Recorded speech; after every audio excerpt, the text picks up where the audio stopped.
what Andrew said is that really you need to get into all the other work around the site, the conditions, the water, the wetlands, the grassland birds, and all the other things that go along with the site to be able to understand all of those before you can really start to advance some of these other items. And then I know Giovanni's here, and for those who don't know, the Shoreway Greenway Trail extends from New Haven. It's going to extend from New Haven out to the airport, connect in with East Haven, go out through Brantford, and really allow people to be able to bike and have connectivity all along the shoreline. It's a great project, and it happens to come inside the airport, so we have to relocate some fences at the airport, so that's why I put it up here, because it does impact and involve the airport. And then the last is the noise sound program. I know that we've talked about this on the ESC, and Jeremy's mentioned it. The current sound website is tweednoise.com. And then, the future sound website is going to be hvnsound.com. We have Jones Payne designing the website, and they're going to finish. They'll have the website up by the end of this month, and then by July 15th, they'll have full functionality of the search maps, that go along with it. The real benefit here is that the functionality, you'll be able to go on and be able to search your address and be able to understand, if you qualify or where you sit related to the residential sound installation program, or look at the NEM maps or anything else. It's going to be fully functional and searchable. And we wanted to give you, and I talked to Jeremy about this, we wanted to give you one point where you could have all that information, all these questions that come in on noise, and how do I qualify for the program? Is my house eligible? Have one location where all that information is sat. It can be updated. All the documents can be stored there. All the airport documents, all the maps, everything else. And then the other piece of that is that we've asked Jones Payne to provide a community liaison, so a dedicated person for the community to be able to reach out to, that's not Andrew. That says, okay, here are the facts about how this works, and it's a group that's not tied to us, they're not tied to, they're there to help and provide information for the community. We have a dedicated phone number up there, that resource will be located at, and you can call, because right now a lot of that stuff comes through the ESC, and we'll go back to Rose and say, okay, well, have this person reach out here, we'll provide information. Or Lorraine or anybody else will ask the question, this will be a good clearinghouse for it. And the prototype that we used was was BTV Sound, so it's Burlington, Vermont. And so you can go to BTV Sound and look at that website and see the full functionality of what this noise mitigation or this noise program sound website will look like. I mean, I have it linked up, but I'm not going to kind of walk you through it for time's sake. But we're happy to do that as an offset. So, and that is that. So, I wanted to keep it brief because really it's about you and answering questions, and Ryan here to be a resource to answer these questions. We felt like this was an actionable item that we could give. And we realized that we needed to do, and so we do listen, and really wanted to show that we've taken that into consideration. Try and give you a useful tool, and if you find that it's not functional, or you find when you get on there and you need more information, just let us know. Let Jones Payne know. We'll continue to make it the best noise program website that we can. So thank you again for listening and holding your questions, and we'll be happy to answer any of those questions as we go along. All right. All right, last bit of administrative thing. I said we would, yeah, you can turn that off. Thanks. I said we would vote on a time limit. If you all would like to do that, if you don't want a time limit, that's fine by us too.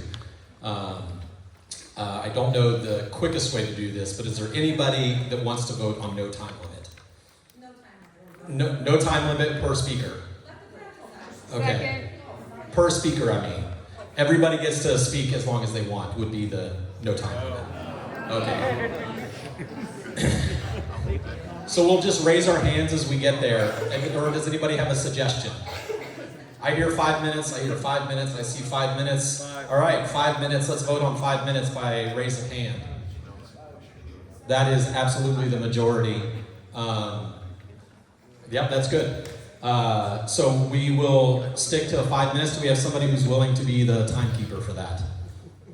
Anybody? Someone has more interesting things to say and we all want to hear. That's a good question. Add that part on and talk about it. Yeah, so what we will do if somebody has something more interesting and everybody wants to hear it, is somebody will say, let them speak, and then I'll call for a raise of hands. You raise your hands, and if the majority raise their hands, then they carry on for, another however long. Yes, ma'am. Speaker length, does that also apply to you and your colleagues for speaking to us? Because that was certainly more than 5 minutes. I promise MJ's not going to give you another presentation. Yes. Okay, fair enough. How do we suggest the continuation time limit? Does anybody have a suggestion? I see 3 minutes. I think that's not a good idea. I see 3 minutes. Anybody else? All right, let's vote on 3 minutes. 3 minutes for the continuation. Okay, and then after that, are we gonna do anything else? They're done. Okay. I'm good with that. All right, so that's that. And then again, if we want to continue it, we'll just somebody call it out. All right, so now let's just call up everybody who's going to be, and I'm just going to ask them to sit on the stage so you can see who they are. Or their chairs ended up in the back somewhere, so they're just going to sit up here instead of over on the sidelines, which is very convenient for all of them but me. So if you're on the panel, Carlos, I don't know where you went to. I don't see you. Carlos. He's out there. All right, well then Giovanni, who else is going to be up here from the city? Michael Q, you're over here. Tom, MJ, you guys are over here. Nobody gets to sideline it. Who else is coming? Who's doing traffic? We got Eric Kaufman and Bijan Alzadeh. Okay, if you're traffic and you're with the city, please come on up. They're very hesitant. We're gonna get it going though. You guys can just have a seat on the stairs here because you don't have to stand all night. Yes, thank you. All right, all the city guys, come on down here on The Price is Right. All right, here we go. Anybody else from city? All right, here we go. Just so quickly, so everybody knows who we've got. We've got an agenda, but I'd like everybody just to quickly, I'm gonna try to pass the mic down. You guys are gonna have to scoot in a bit here because you're too far out, and we'll get rid of this cart.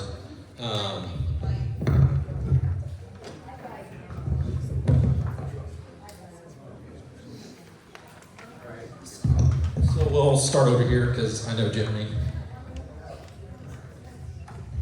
Good evening, Jeremy Nielsen. I'm with Apports and the airport manager. Hi, Tom Rafter, Executive Director, Tweed New Haven Airport Authority. I've already given my time. I'm Giovanni Zinn, I'm the city engineer.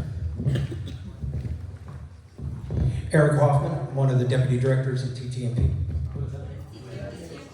Transportation, Traffic, and Parking. Hi, Carlos Ezagiri with the Economic Development Administration. Hi, good evening. Michael Coelho with Avello Airlines, the head of safety, security, and operational excellence.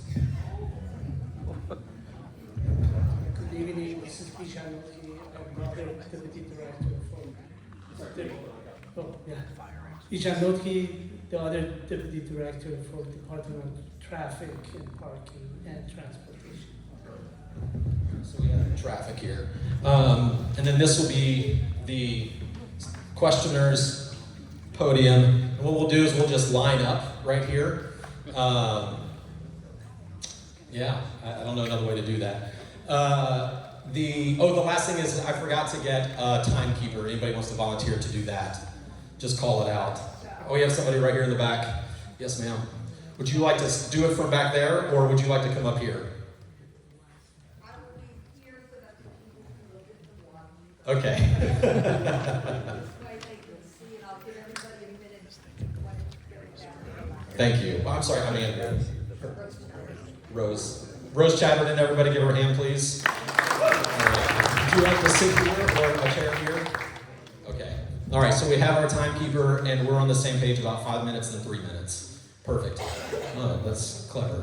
Okay, so the very first topic we're going to get to is noise mitigation. Everybody good with that? All right, let's start with noise mitigation. So if you have a question about noise mitigation, please feel free to come up here to this, because we do not have wireless mics. They did not show up today.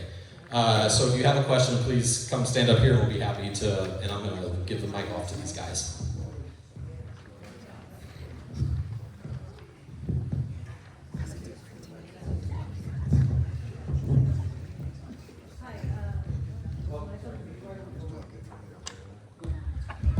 Thank you. Hi, Janice Astor Del Valle.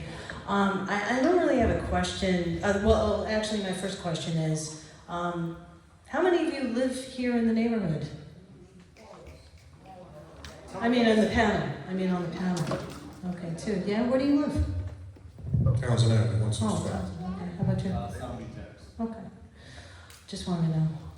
In terms of noise mitigation, I like to sit outside in my backyard. And it's becoming increasingly painful to do that because of the sound of these jets that don't belong in a residential neighborhood. So there's no amount of noise mitigation that you could arrange or supply us with that's going to cut down on that. We're outdoors. We're outdoors people. We walk our dogs. We play in the street. We have children who play in the parks in residential areas here. This is a residential area, let me remind you. So noise mitigation, that's a moot point. When people want to be outdoors and enjoy the land and the homes that they worked all their lives for.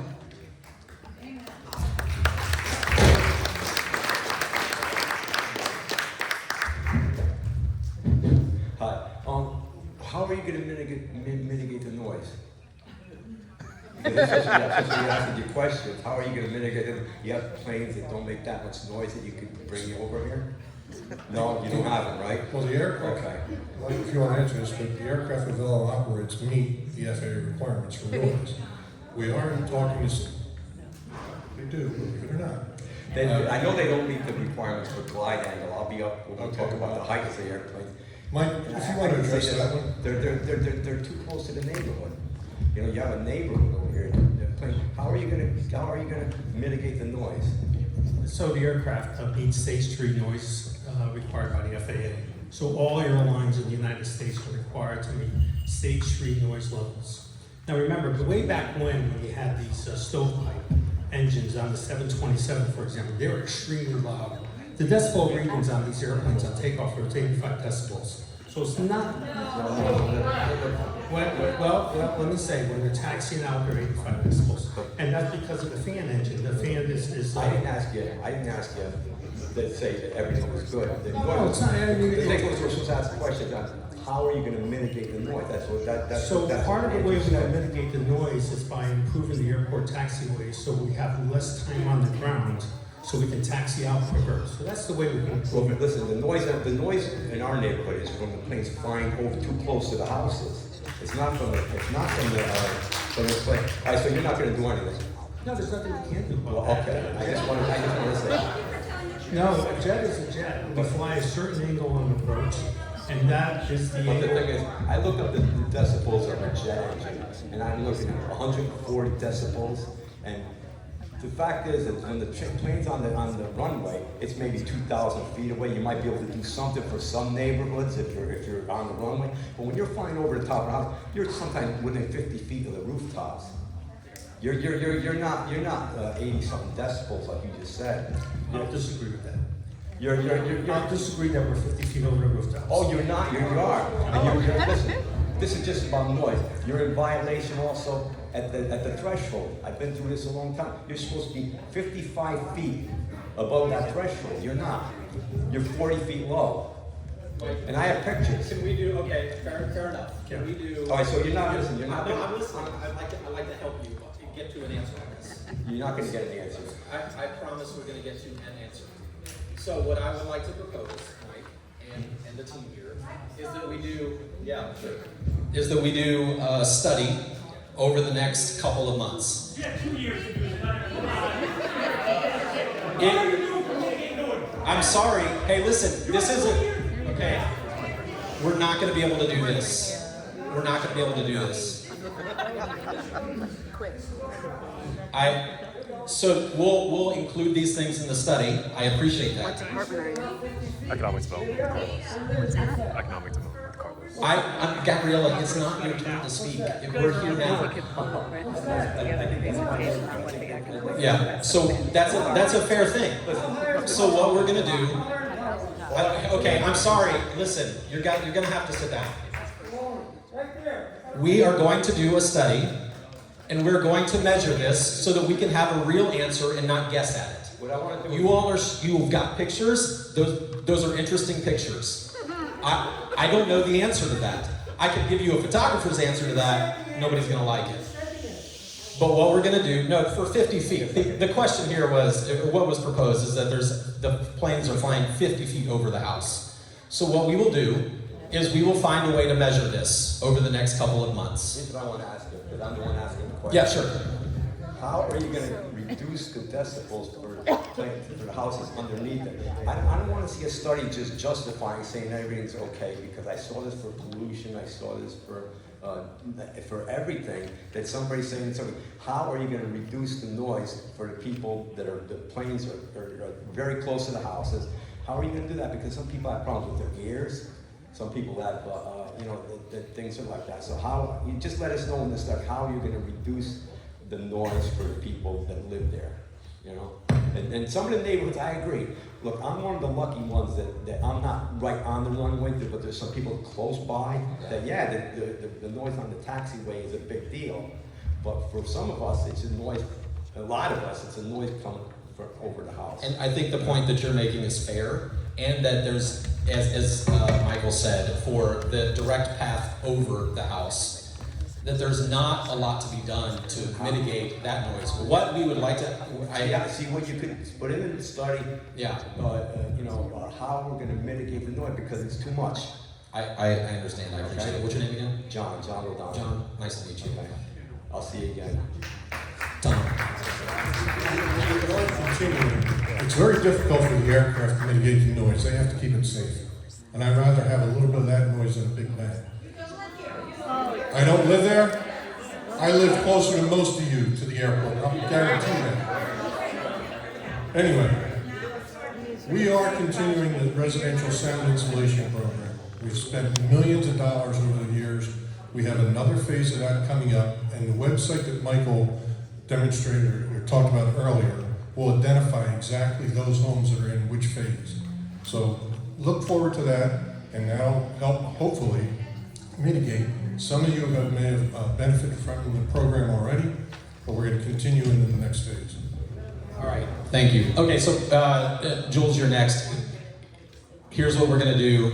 I just want to clarify something about noise mitigation, the topic. Many people have asked about mitigation for their houses, soundproofing for their houses, air conditioning, how they can get that. So if you have a question about that, then I wanted to make sure that those people are also realize that this is the time for them. Okay, Jules, go ahead. I wanted to ask if we're going to be putting decibel meters around the airport to prove that your noise levels are within stage 3 levels. Okay, fair question. Tom or MJ?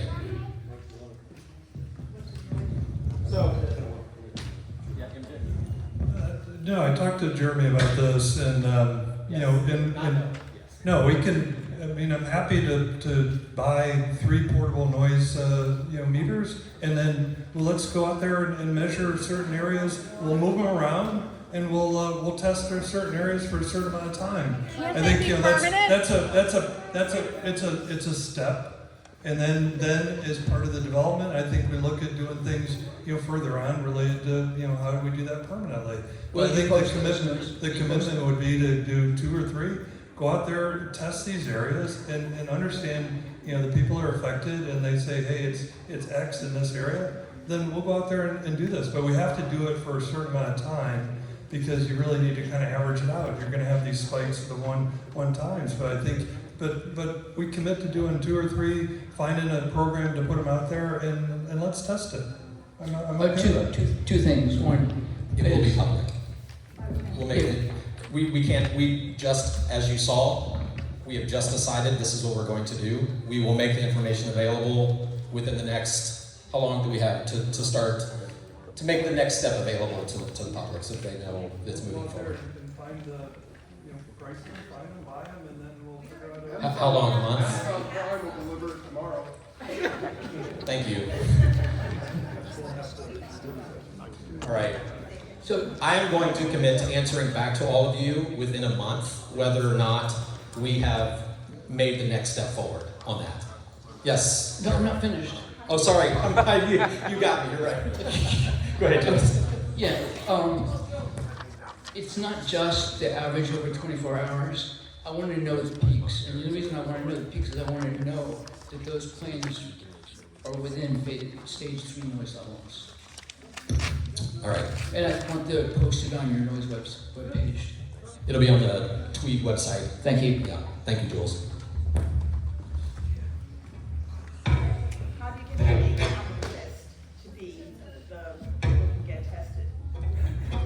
I will. Off the street, and I would love one. Yeah. Well, it's a good question. So the question is, which, sorry to deviate for just a second, if you'll allow me. The question is, how would you get on the list? And what I will do is, before the end of the night, I will set up an Excel sheet or a Google sheet or something, and you can sign up there. If you don't get that, my phone number, I'm going to give it to you right now, 832-623-9051. You can send me a text, and I will make sure that you get on the list. If you didn't get it, then come get it to me. Get my number from me afterward. 832-623-9051. That's the same number that my children use to call me. So if you call me in the middle of the night, I'm gonna get it. Okay. Andrew, Hi, how are you? I'm Leanne. I live on the beach. I've usually been pretty vocal. But I'd just like to bring to everyone's attention that only, 2 out of the panel here live within disturbance distance, and there's no women on it either. Just want to say, and we have tried to have women on it, and they are not welcome. So, it might matter, because if we had women leading the country, there'd be a lot less war, too. Okay. Do you remember when you cut the tops off of so many trees on the uphill side of Burr Avenue? Why did you cut those trees? I watched every one of them get cut, at least 50 feet of major growth, old growth trees that were the tallest. They got leveled. They came out with the biggest derricks I've ever seen in my life. They were huge derricks, ruining people's lawns and woods to pull out these cut-off trees if you don't fly that low. Why did that happen and kill old growth trees that have a lot to do with carbon dioxide and oxygen? Good question, Leanne. We will get to that question in the general session. Today? Jeremy, Tonight? Tonight. Okay. Jeremy will answer that when we get to the general session. Okay, and I got so excited about that question that I forgot the rest. Aren't you lucky? But I'll be back. All right. So, good evening. I'm Patrick Rowland. I live just under 4,000 feet from the south end of the runway, and any of you are highly encouraged to come sit on my deck, and I'll even pour you my good bourbon, and listen to the planes land at 95 decibels on a regular basis. And it's an iPhone DVA app, and it's readily available, and it's really, really cheap. It's $24.99 for the whole year. So anybody that says that you're flying within the existing FAA threshold is not complying with the City of New Haven noise ordinance. And so I asked the people here from the City of New Haven, including Mayor Elliger and the police department, that you have a legal, valid, FAA recognized threshold that is being regularly ignored and not enforced. If I made 95 decibels at Justin Elliker's house at 3:28 in the morning, he would call the police and have me arrested. I want to play something for you, and I think it's kind of neat. This happens to be on the webpage, and I have shared this, but I want you to listen to this. It's 10 seconds.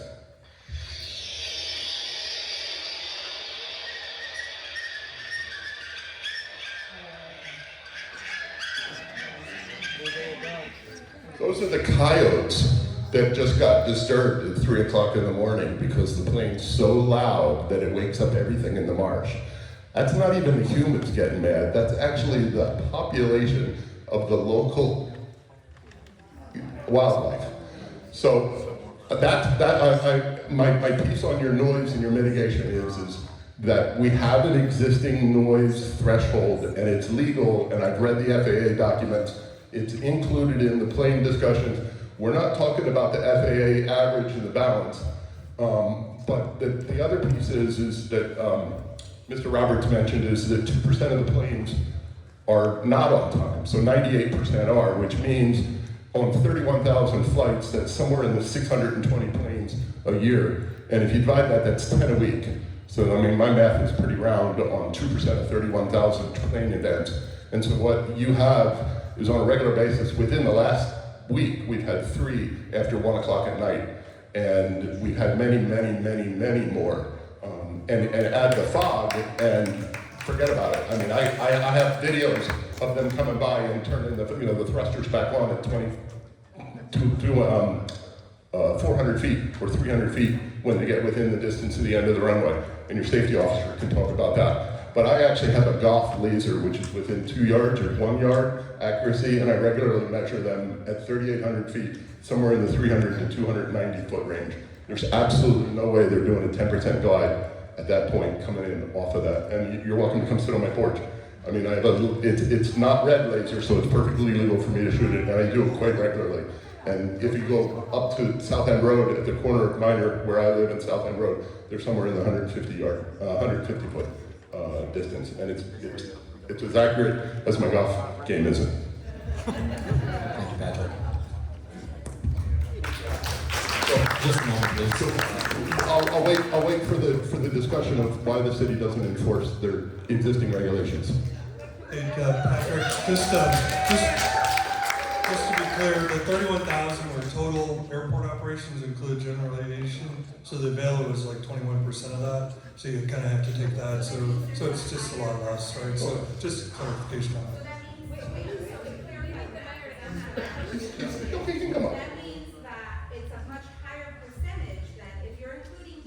No, the 98% is commercial operations, so it wasn't, we're just trying to show you general aviation population. The 98% was of commercial operations, so. No, I'm sorry, Gabby, if you want to ask a question, you have to get in line. Okay, hold on just a second. Just this noise issue comes up every time about the noise ordinance, and if you read the noise ordinance in the city, it talks about the model of the plane. It doesn't mean that if the plane goes above, so I'm trying to answer your question. I just read the ordinance again to make sure I was accurate. And it refers specifically to the model of the plane. And if the model is classified by the FAA as having below a certain decibel level at certain times of day, 7 to 10 p.m. is one category, I think it's below 78 decibels, then you can fly that plane, even though it may tick above those decibels at times. The model of the plane is what the ordinance says. And so they're abiding by the noise ordinance.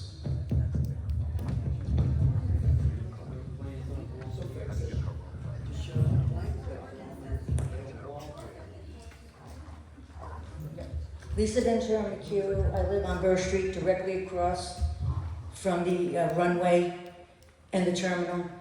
And I want to know if you could put one of those meters in front of my house, because even with the windows that you say are soundproof, it is not.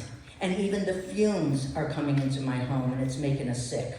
So what are you going to do about all that? I mean, is anything going to be done for that? So I can tell you that I'm happy to put you on the list for measurement. And are you going to overlook me because I'm so close and go to somebody else who's around the corner from me? Because that's what you've done in the past. Well, because I have asked for it before. I understand, but the difference tonight is that we have said that we'll get at least 2, if not 3, monitors to move around for the specific thing. So we will measure your house. Because it sits for like 10, 20 minutes sometimes, the plane, and the fumes are disgusting. Yeah. My windows Actually, are I closed. like this point, and I'd love to bring the airline into this conversation, because this is an important point, is the idling of airplanes. We've been through this a few times. But I can't breathe in my home. No, I understand. And I can't even open my windows, so what's my quality of life? I understand. So I'd like the airline to speak to that just a bit about the idling of airplanes and what we're doing to bring that down even further. And I've been in my house 30 years, so don't tell me it's because I bought near an airport. I've been, and I grew up in the Cove. So I've been here for 30 years. Yeah, thank you for the comment. I will tell you, we don't want to idle aircraft more than we have to. We have a 5-minute warm-up on our engines before takeoff. I'm sorry, sir. No, this is for waiting. I'm sorry. Who said something? Sir, I'm telling you the facts. Yes, I am.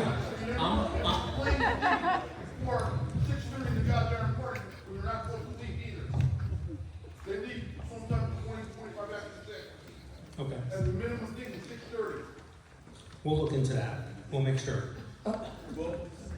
So to that point, I'm sorry to interrupt you, but this is an issue that's come up. Yeah. Michael, this Mike. is an issue that's No, come up.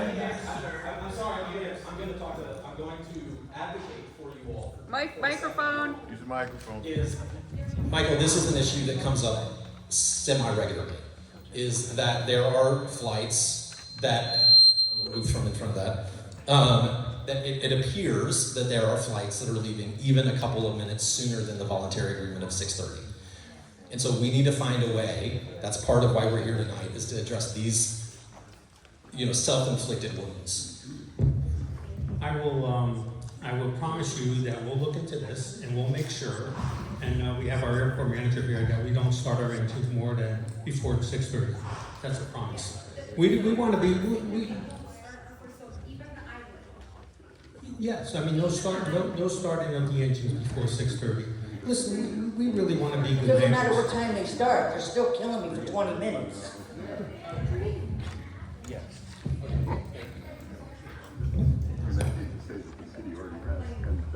I just want to make a brief comment. I don't know what dangerous, but I remember years ago. Clearly, the FAA standards, if you want to work with the community, the FAA standards are not good enough for us. You need to do better than what the FAA says, your minimum standards.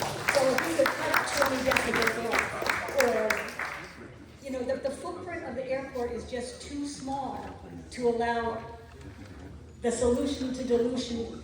The solution to pollution is dilution, and the footprint of this airport is not big enough for these large aircraft. The fumes come, they don't have time to dissipate, the noise doesn't have time to dissipate. The footprint is just too small for commercial aircraft, and we need guidelines that are better than what the FAA has offered. So if you want to work with the community, you need to give us better than what the FAA minimums are. Yeah, so I'd like to address that. Otherwise, you're just not helping us at all. I understand, and I do agree with you that where it's possible that we should exceed the FAA minimums. There are some things that we cannot change. For example, we cannot regulate, and this isn't going to make anybody here happy, but we cannot regulate the kind of aircraft that fly in. It's not possible. We cannot set that regulation. We are also not allowed to regulate aircraft based on the kind of noise that they produce.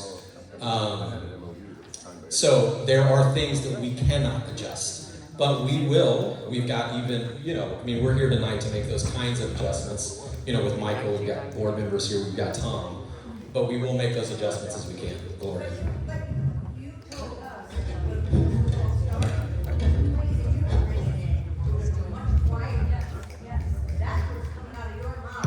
So, I appreciate that. There are, the 737s are quieter than some of the larger ones. They're also quieter than some of the corporate ones. And you experience less of their noise. This isn't going to make you feel better. No, but they fly over quicker, and that's what we meant when we said that. I wish I had something magic there to say, but I don't. Okay, sorry, we've exceeded, we have to move on. Thank you very much. I have a question about the noise ordinance. All due respect, Mayor, you're saying that it's until 10 o'clock, they fly in until 11. So that's 1 hour of them violating the noise ordinance, which I also just noticed that it was a new ordinance that was passed last year. Why did it change? That's what it says. It says a new ordinance. Do you know which ordinance that is? I don't know, I'll just Google.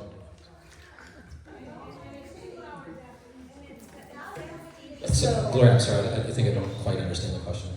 So if the noise ordinance law is up until 10 p.m., then why do we have planes coming in until 11? Why don't they stop at 10?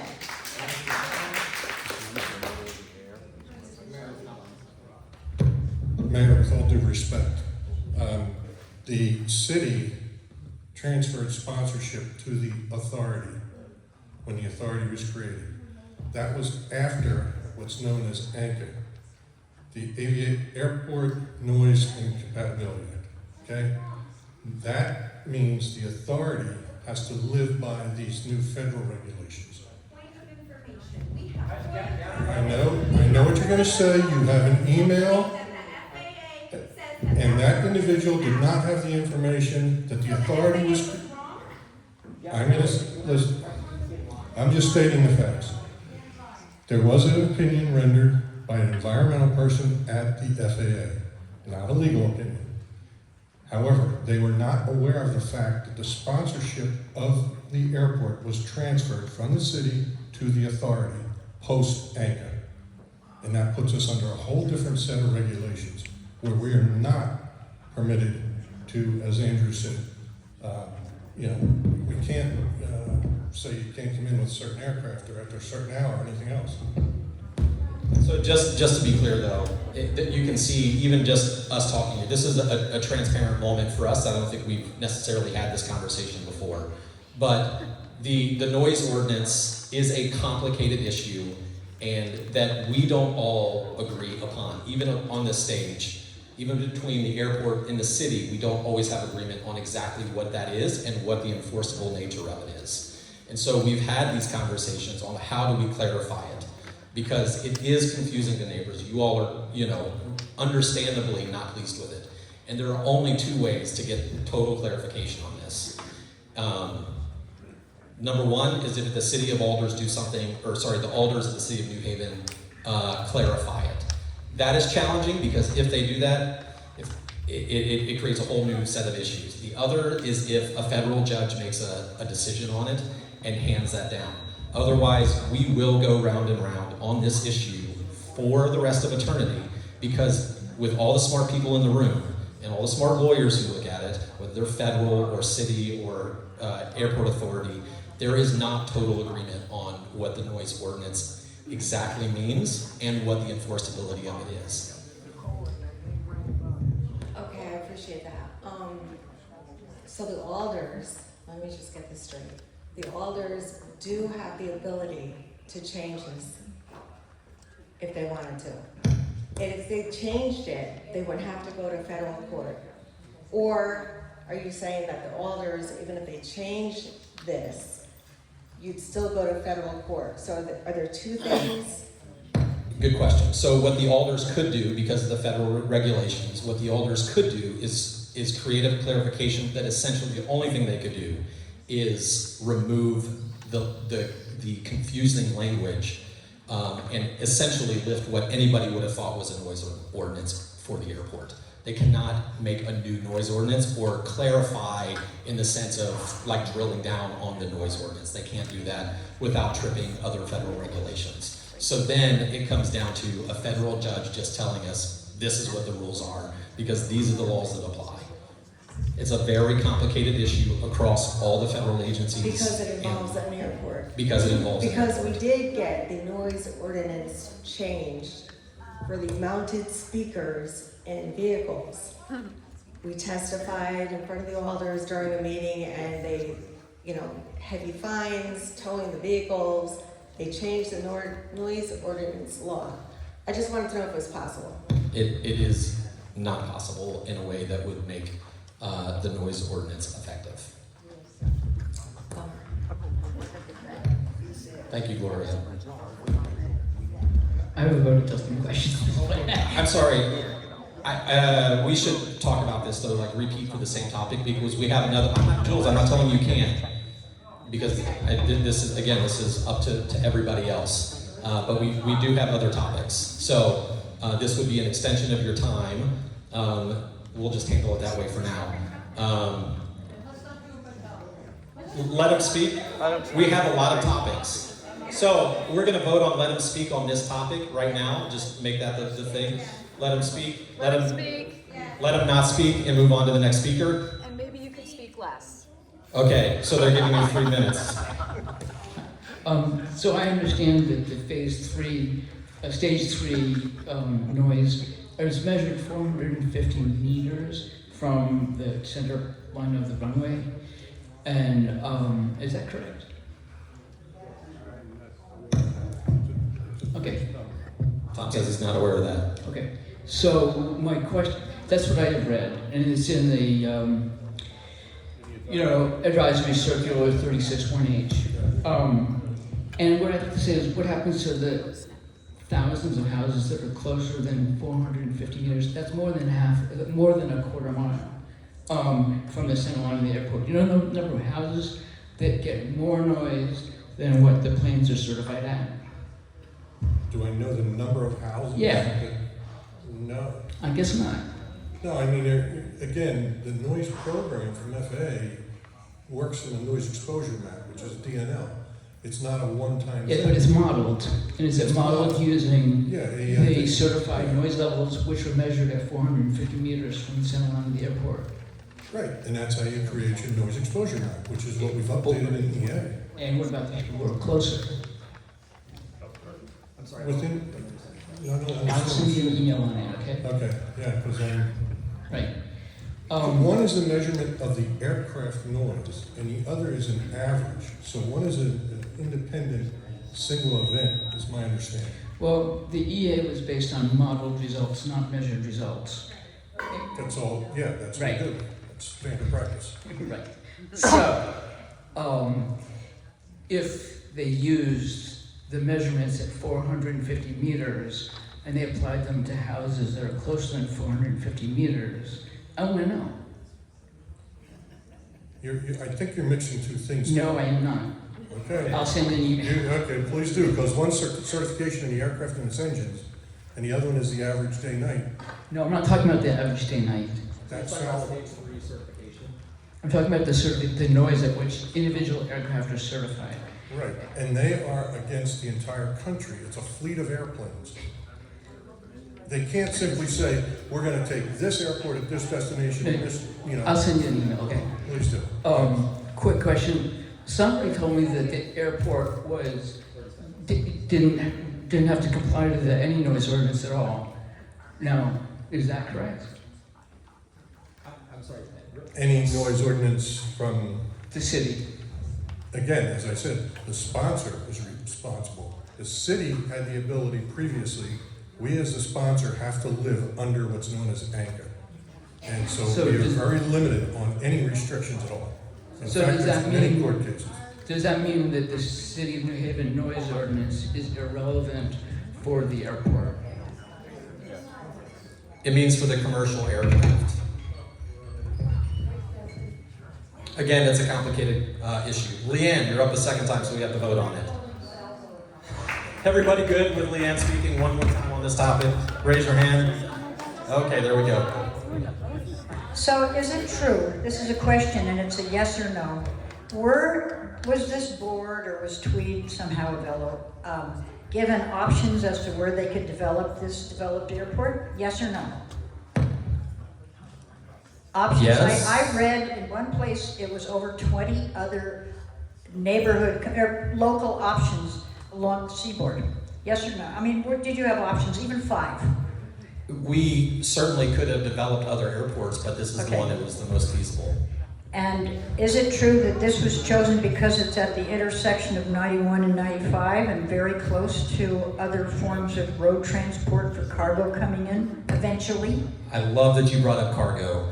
Cargo, Leanne, it was not chosen for that. It doesn't fit on the airport. I have done the measurements myself. It does not fit on the airport as it is. We would, yes, listen, please. Don't be rude, big don't be process. rude, he's talking. Thank you. The only way we could do it is if we went through a major, and it would require an EIS to get through this process, because we would have to tear down all of the buildings on the west side of the airport, the New Haven side. New Haven would have to certify all of those buildings, not to mention the EIS through all of that. So it is a very, very, very complicated process to get there. I accept. Thank you. Is it true that it ain't over till all the ladies sing? It's always true.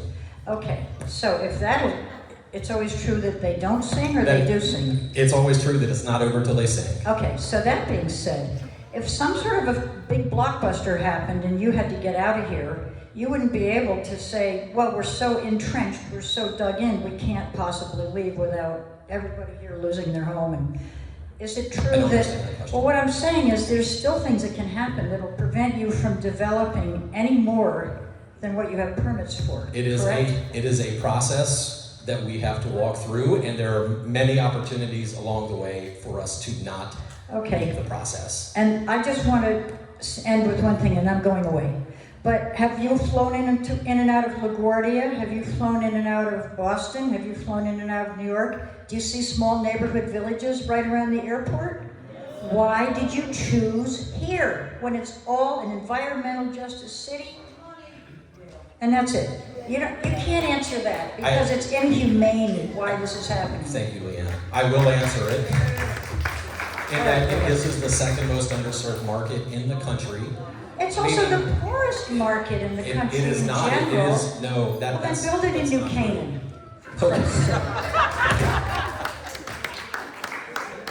Okay. All right. We've got three more people for noise mitigation. I think we're going to try to move on to traffic, if we like. I have a question on traffic. You're early. We can move on. In I fact- just want to make sure that the people behind aren't for noise mitigation. Are you noise mitigation? What we get? Traffic. Okay. Well. All right. Let's do it. All right, you have at the high school put an F on my intersection. Okay. I live on North High Street. My name is Kathleen Spencer. Okay. And GPS sends them up High Street. They come down Hemingway Avenue. They take a left on Messina Drive, and then they go right on High Street, and then they go left on Kimberly Avenue, take a right on Forbes Place to get to Route 1. Why don't they just continue up Hemingway and take a left on Route 1? It's miraculous. I walk up and down the street all day long and I say, how come you're going this way? And they say, GPS sends me here. I can walk home faster from Stop and Shop than they can drive up High Street. You know, why do they do that? I've mentioned it before. So I press the walk light, because I walk back and forth across the street. You want to sit in traffic? That's my way of swearing at the traffic. Old lady humor. I walk over the bridge, press the walk light, walk over the bridge. They go through the walk light. The walk light's flashing, they still think they can do right on red. They toot their horn, and they go left on red. Amazing. They don't care if no one's coming this way, they go left on Kimberly. They're going through red lights. Kids could be coming over the bridge on their bikes, which they do all the time. They don't look for anybody coming over the bridge that's not a car. You know, the walk light is flashing. Why are they doing that? I don't have any answer for that. You know, and then they block driveways. They don't let anybody go in their driveway. They think you're going to get in front of them, God forbid. Does Google or GPS or anything send people around? Like, how does that work? They don't care. They probably do it here in New Haven too. I'm sure they just don't do it in my neighborhood. I'm sure they do it on all the neighborhoods that are going around. Nobody complains about it. I bitch and moan about it all the time. All right, Kathleen, I have a good answer for that. I know you don't. Okay. I know you don't. All right, thank you very much. Thank you. I just had to do it for Sal. Excuse me. I told him I'd keep my mouth shut. Thank you.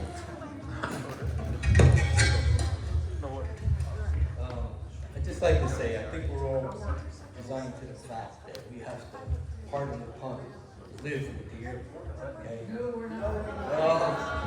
It's here to stay. But anyways, I think we could improve some things that are happening right now. I think we could improve some things that are happening right now, like traffic. I live on Fort Hale Road. I saw your chart. A plane comes in at 10 and a plane leaves at 10. Am I correct on that?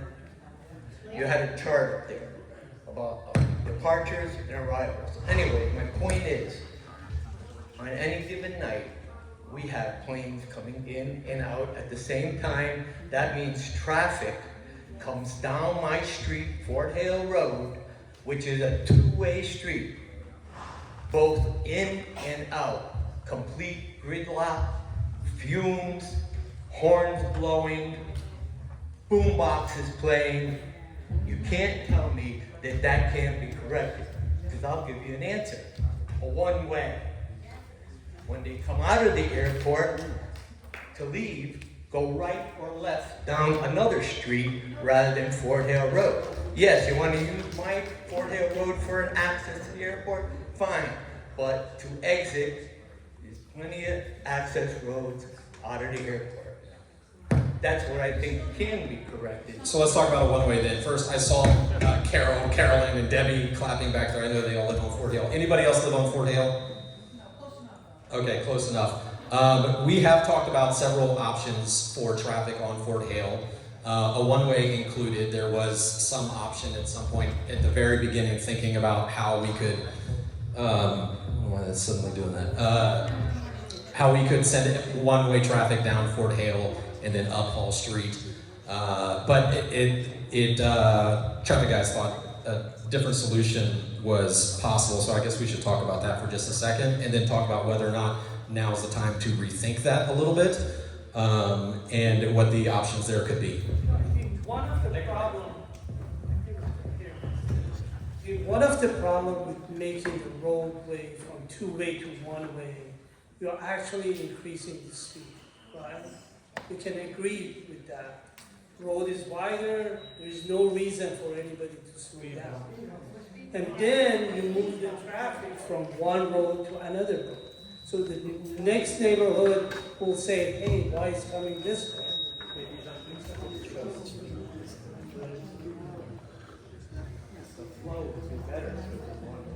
I mean, we definitely will look at it again, and if that will help, definitely we'll do something about it. Please. Last year, 12 months ago, that you were going to look at it, or someone was going to look at it, and nothing has happened in 12 months. So this is some of the frustration. We need a plan now, please. Okay, well, we'll make, unfortunately, I was not here 12 months ago, but that's not an excuse. Definitely we will look and... So I think, Bijan, what we need to do is decide how do we move forward with this and make sure that they get some clarity in the near future, predictably, and not just us telling them that we're going to try to fix it. Yeah, no, I just want to say we certainly hear you very much. I think one of the challenges is that when we start moving traffic around, then that impacts a different set of people, right?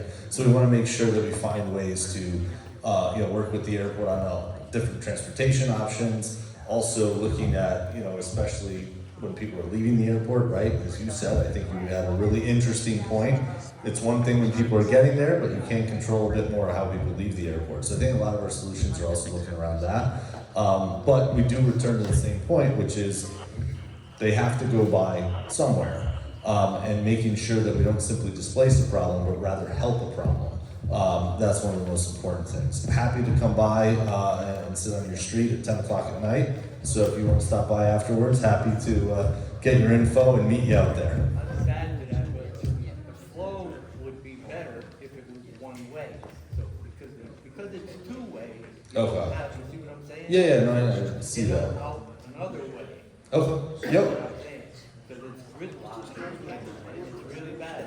I'm sure the police have been called for traffic jams on Fort Hill Road. Yeah, so, I mean, I just want to hold our feet to the fire on this a little bit. It is not enough to say that we're going to take a look at it and for this part of the conversation. So how do we do something different than we have done over the last 12 months to say, we will update you by this time? Will we have a meeting for the community who live on Fort Hale? Like, what are we going to do this differently so that we at least are showing that we're advocating for change? We're going to get an answer on this in a second.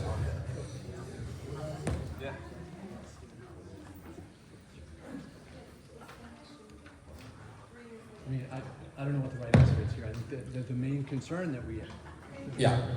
The main concern we had was displacing the problem. I think one thing we can do, and we can talk about it and perhaps come up with something by the end of this meeting, is study it to understand the speeds.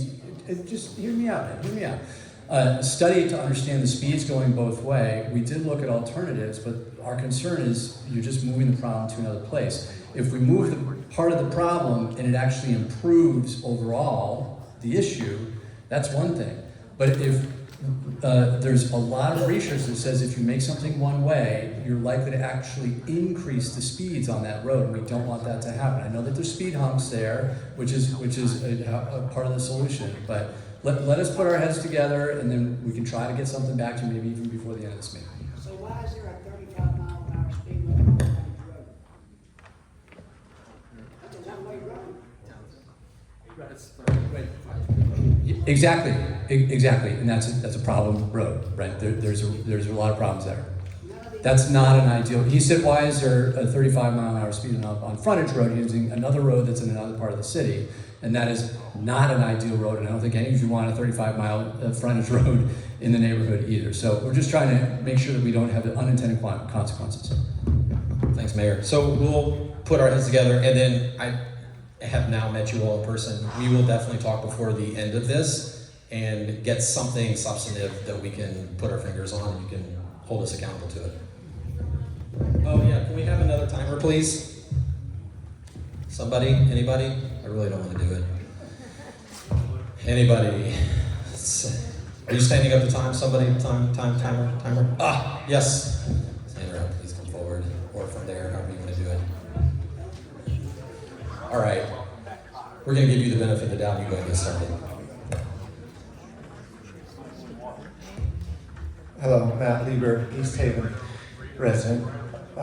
Speaking in response to the discussion on noise, background noise, I think it's been informative, and the civility Andrew we've pursued has been good. I've learned some new things here. A lot of issues with the airport. I'll get to that. But what did Westchester do? I know that our airport is unique here with the scale, 400 acres. We have these FAA standards. You can see why the community is so angry and frustrated, because Mayor Elliker, the answer you give, I mean, it's honest, and thank you for that, but it is totally unsatisfying. It's like it's out of my power. So the discussion goes to enforceability, but does it have to be about enforceability? Avella, the #1 carrier, has five hubs, and I think New Haven is one of 5.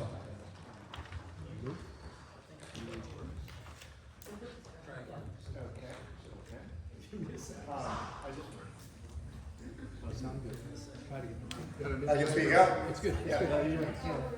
Okay, yeah. No, I just wanted to float the idea of an agreement. I think Westchester got around some of the contention with a voluntary agreement. Does a voluntary agreement ever happen in this industry in the other airports? Between the airport authority, of course, as you point out, Mr. Rafter, you're on the line, but with Mayor Elliker and the NF boards and Avelo, the making all the noise at the hours that hurt us. Do we have to live by the low standard of the FAA, which is no good? It's a good question. I think voluntary agreements, and I'll let the airline and the mayor talk about this. The challenge for the airport is that we're not allowed to enforce something like that. So it'd be difficult for us. The FAA would not appreciate us making an agreement as the authority. That said, that doesn't prevent airlines from committing to things, and that's the kind of thing that we should work harder on. We do have something like that in place. It is very challenging, but MQ, do you want to speak towards the voluntary agreement stuff that we have already done? So I believe that we have an agreement and we need to uphold our end of the bargain. Now, the issue always happens with irregular operations, and the thing we can't control is the weather. And it's not only the weather here, it's the weather in Florida, along the Florida-Georgia line. And those are the things that cause delay, not only for us, but for JetBlue, for American, for Delta, all going up and down the East Coast. So our obligation is to be good neighbors to the best of our ability, and to run the operation as efficiently as possible. When the operation is inefficient, it not only hurts you all, it hurts us as an airline, it hurts our customers. So our commitment to you is to be as efficient as we can and to uphold our end of the agreement. So we got to get together and see where we're coloring outside the lines, if you will. And is this something that we can control, or is it uncontrollable by us? Yes, sir. Quick follow. Okay, Mr. Avella, do you have the same agreement with New Haven as with the other airports, or you said we have to uphold our agreement? So is it customized? I think it should be customized given the scale of the airport and all this issue. So our other airports we fly to is Sonoma, California, Burbank, Wilmington, Delaware, and Orlando, Raleigh, Durham. And those are larger airports and don't have the same urbanization around them as we have here. So, I raised this with Andrew Levy, who's the CEO of Velo, I don't know, it was a year and a half ago, and they were pretty proactive at providing, I think, some improvements, and I know that not everyone in this room is going to be entirely satisfied. And I'm not a technology guy. The ground power units, the auxiliary power that is plug-in, so they're not doing the kind of rev ups as frequently. They agreed, as was referenced earlier, to not having flights depart before 6:30, not having flights depart after 10 p.m., not having flights scheduled to arrive before 11 p.m., which was their commitment, which is what I think there were some comments about that. There are some planes that arrive, they're scheduled to arrive after 10 but before 11 p.m. And there's a number of other efforts that they made to improve things. It's not to the level that I think any of us are satisfied by, but they did make a good faith effort on that. All right, thank you. Ed, how you doing? Good.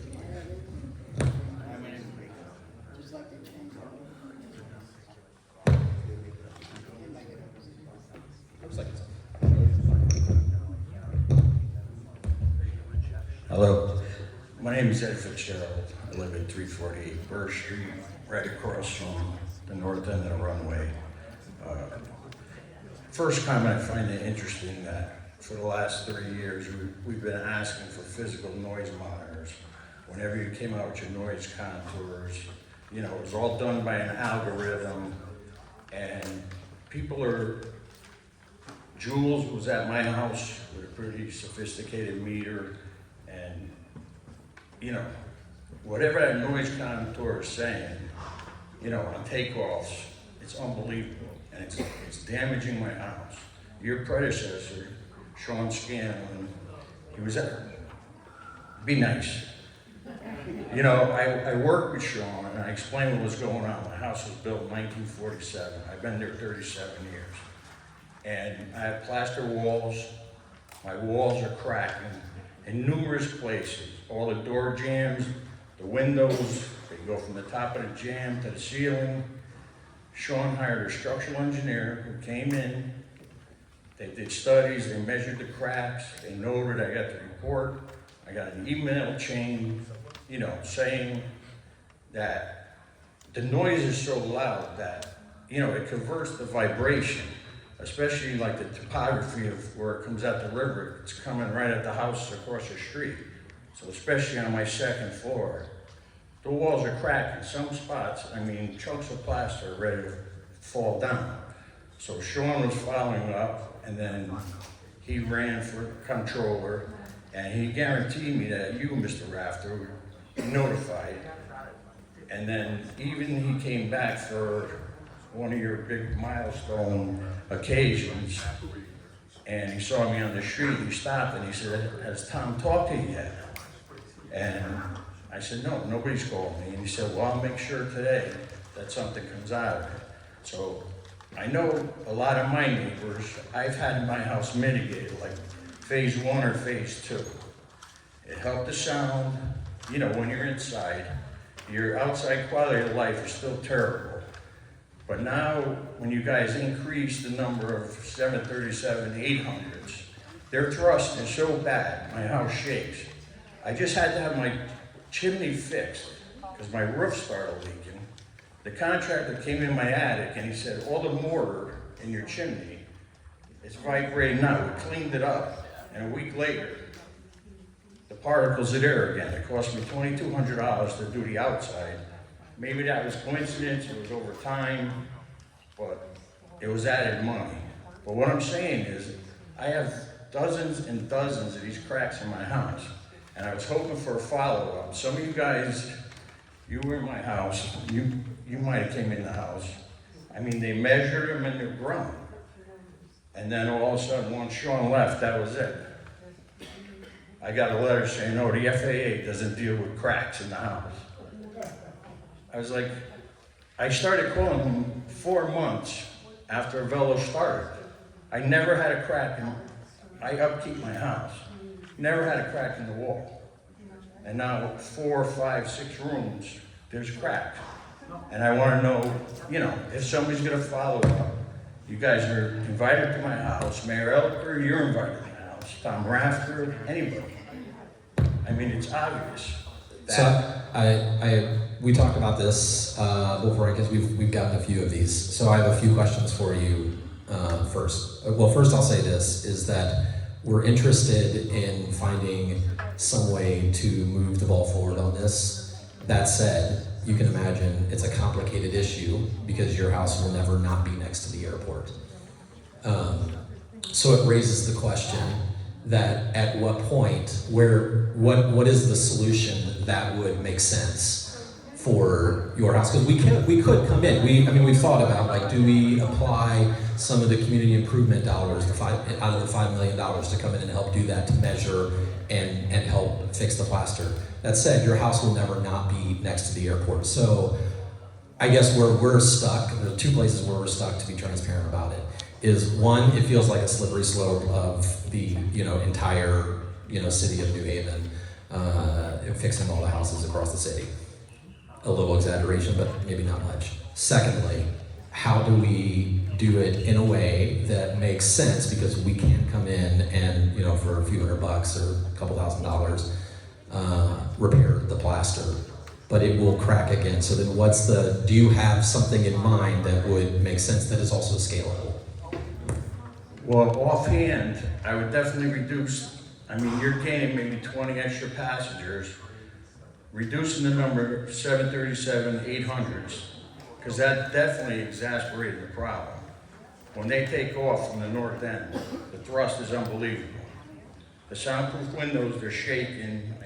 People have taken videos where you put a wine glass full of water on your inside windowsill, and it's shaking. The water in your toilet's shaking. Obviously, my chimney's shaking. So, So and now in, the master plan for the extended runways, the parallel runways, you're gonna extend the runway 330 feet farther, closer to my house. And then the full runways, the planes are gonna be even closer to the house. So, and it's hard to see on your documents on the computer, but my house will almost fall into 70 decibel, where I guess you guys could buy the house or have to buy the house. But that's my home. I lived there 37 years. So, I could paint, I could plaster, but it's affecting other people. There's older people around me who can't do that. Okay, so just a second, Ed. You've reached your 3 minutes. Do you want to continue on with the conversation? Does anybody? I would just like somebody to follow up. I'll follow up with you, And actually look at it. we'll build what I will commit is to at least building a list of people who are having challenges. I don't have any solutions for that right now, except for to start there, but I'll do that. Okay. Okay. Well, like I said, from the beginning, everybody's asked for physical monitoring. And then, once you have the decibel level, the day that the structural engineers came, I had my own sound engineer there. And he's explaining to the guy, at this decibel level, it turns to vibration, and it's vibrating the house, you know? So. Thank you, Ed. Gabrielle, welcome to the big show. This is not the big show. Good afternoon, good evening, guys. How are you? A lot of people here know me. I've lived in Fairhaven and in the Cove and in the over by Worcester Square for like 20 years in the east side of town.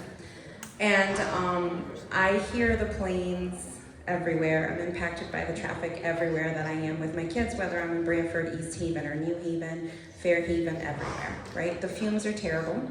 My youngest son was passing out, and so we had to sell our house where he was literally born. And so I think there's lots of stories like that. But I want to talk about traffic and parking, like very specifically. According to our zoning ordinances, it says that if people have to tell the truth about what they're asking for a permit. When we started this conversation, and Giovanni, you were there, about exiting and entering the airport, remember I said, what are you guys gonna do, build a rainbow bridge? Do you remember? I was really sassy, as always, right? Okay, so the airport had said there were no more than 80 cars, no more than an additional 80 cars that would come total for the day. And I said, well, that math doesn't make any sense. The EA proved that to be true, that it was an additional 80 cars per hour at minimum, right? And that was something I had stated and I had been mocked for.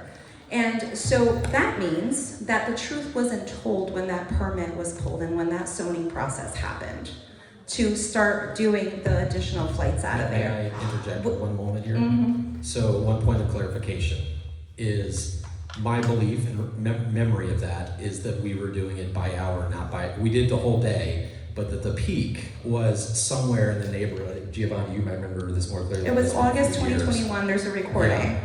But we never said 80 per day because that it doesn't, Yeah. It would be by hour. I can go back That and is pull what the the slide EA up. says, please do. I can The go EA back. does say that and the EA confirmed my math. There's no. The EA study for traffic Says said what? 80 per hour. Right. Previous to that, when the permit originally happened for additional flights, it was stated that it would only be an additional 80 per day, which makes the permit invalid, which means that you all have not been following the law this entire time. And that's really problematic, and that's really at the core of what so many of us are frustrated about, that the rules seem to not apply to Goldman Sachs. The rules seem not to Goldman apply. Sachs is not here. The airport is here. Avports is a sub of Goldman Sachs. And Yes? The airport is here, and we're the operators of the airport. The Avports is the operator of the airport, and I have to push back. We are not breaking the rules. They do apply. It was 80 or whatever the number was per hour.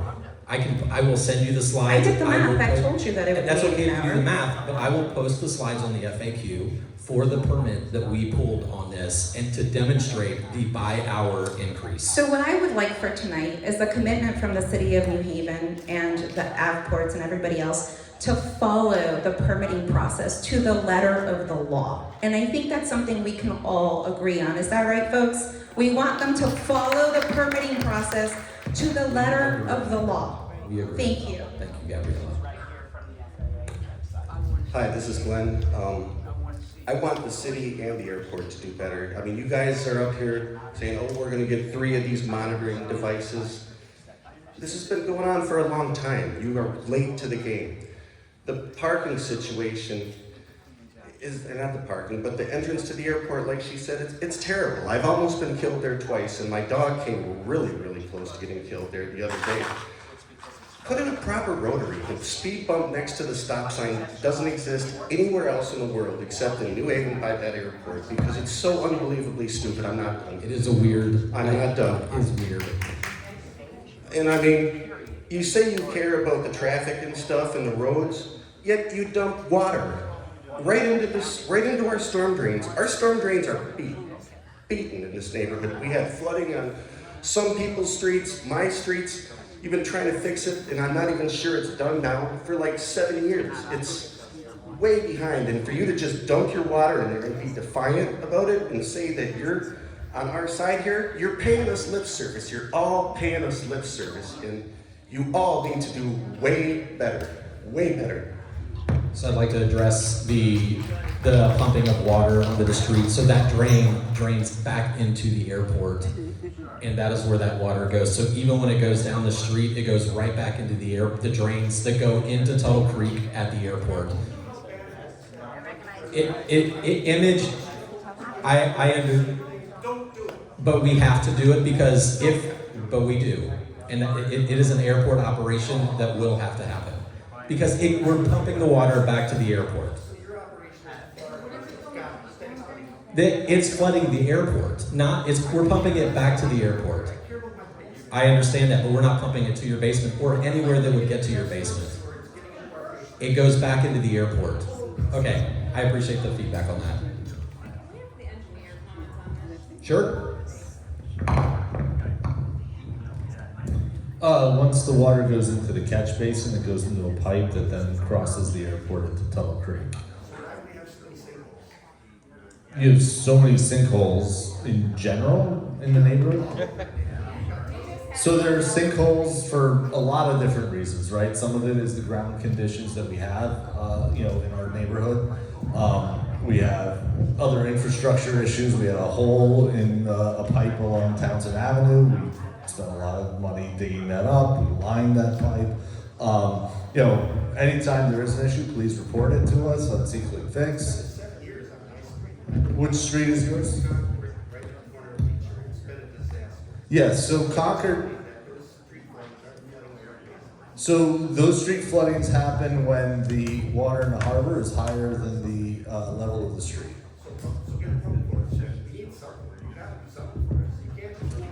Yeah, we've done a whole number of things. We've replaced the tide gate, we've relined the pipe. We actually just bought a air bladder essentially that lets us isolate different parts of the system so that we can understand where that water is coming from. It could be a whole sorts of things. It could be groundwater infiltrating into the piping system. Happy to talk to you afterwards. It's not really related to the airport, so I don't want to.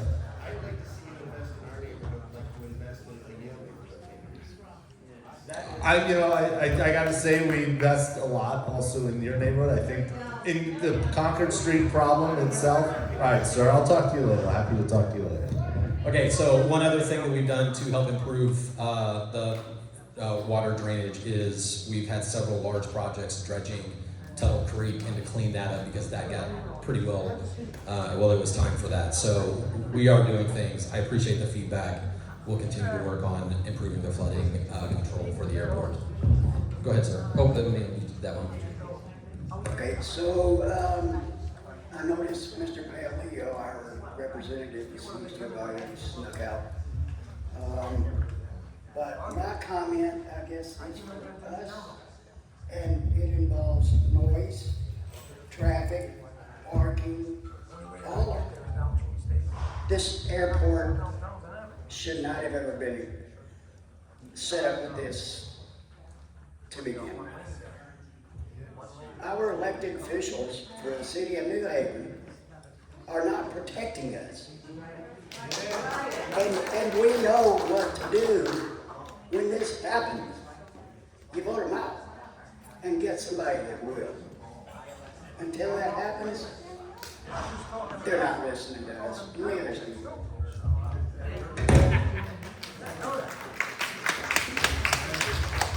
Hi, so if I might just move on to air quality if I could, because we haven't touched Sure, on it. go for it. Okay, great. So I'm just curious if you're all familiar with Dr. Hutter's research from Tufts. Have you seen Yes. her presentation? Okay, so she looked at sort of basically nanoparticulate matter, stuff that's smaller than the particulate matter that's regulated. It's still really important, it's still really impactful. And basically, if you watched her presentation, and if others haven't, you should Google it. It's on the Environmental Advisory Committee website. But she basically concluded her presentation with a very simple statement. HEPA filters work. HEPA filters that are properly installed, tailored to the home, work really well. So my very simple question, and you wanted solutions, is why aren't we outfitting every single home within a certain radius with HEPA filters to protect us from the very clear dangers that we suffer from air quality because of your operation? It's very simple. I agree. I'm sure you can. You do? I do. Great, then let's start. Yeah, Like it is right a simple now. process. What? It is a simple solution, and I do think it's something that we should look at. And so, but we have to figure out how to finance it first. So we have to look at it, and that's what I mean. Goldman Sachs is not here. This is an airport operation, and we're going to move. But I'm telling you, I agree with you. And benefits agreement, which so far, to my knowledge, only covers your city funds. So let's divert. We have a community benefits agreement. So where did that money go? Why can't we start? It's a good question. Everybody in this room and in a perimeter that wants a HEPA filter gets one. It's simple, it's straightforward, and it can be done immediately. so I appreciate that, and they do too. When I say we'll look into it, what I mean is I agree with you. I think there could be an opportunity there to adjust the way we were looking at the community investment and the way those dollars are used. A HEPA filter is something of a solution. That said, putting HEPA filters in, how many are required? It's an interesting question that I think that we should look at and figure out how to finance. Work with the city as well on these kinds of solutions. So, I can't promise that within the month this is going to be a solution that's been solved or a question that's been solved, but I do promise that we will make it visible, and we will give you updates over the next few months as we figure out how to do that. This is like a very tangible, You're right. Yeah, so I hear you. First, I've heard the suggestion. We'll look into it, and when I say we'll look into it, I don't mean we're not going to look into it. But I can't commit to everyone's going to get HEPA filters until I understand what the cost is, what the operations are, what the implementation is going to be. But I appreciate the suggestion. I think it's a really good and concrete suggestion. You're below in your backyard.